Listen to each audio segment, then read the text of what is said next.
ایک چھوٹے سے گاؤں میں ایک لڑکا رہتا تھا جس کا نام علی تھا۔ علی بہت خواب دیکھتا تھا۔ وہ چاہتا تھا کہ ایک دن وہ بڑا آدمی بنے، ہر کوئی اسے جانے، عزت دے اور وہ بہت کامیاب ہو۔ لیکن ایک بڑی کمزوری یہ تھی کہ وہ محنت کرنے سے کتراتا تھا۔ اسے لگتا تھا کہ صرف دعا مانگنے اور خواب دیکھنے سے سب کچھ خود بخود مل جائے گا۔ ایک دن اس کے استاد نے سب بچوں کو بیج دیے اور کہا، یہ کامیابی کے بیج ہیں، اگر تم ان کی اچھی طرح دیکھ بھال کرو گے تو تمہیں اس کا پھل ضرور ملے گا۔ علی نے وہ بیج ایک چھوٹے گملے میں لگا دیے۔ شروعات میں وہ روز پانی دیتا، دھوپ سے بچاتا، لیکن چند دن بعد وہ الفاقتا گیا۔ وہ سوچنے لگا کہ ابھی تک کچھ آگا نہیں، شاید بیج خراب ہے۔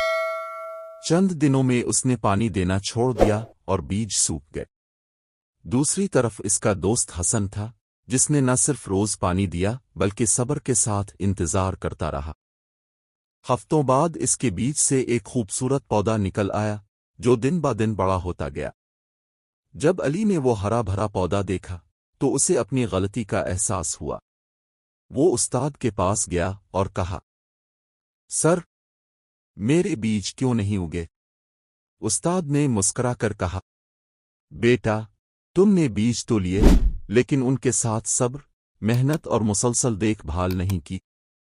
کامیابی بھی ایک بیج کی طرح ہوتی ہے جو وقت اور محنت سے الفاقتی ہے۔ سبق: محنت، صبر اور مستقل مزاجی سے ہی کامیابی ملتی ہے۔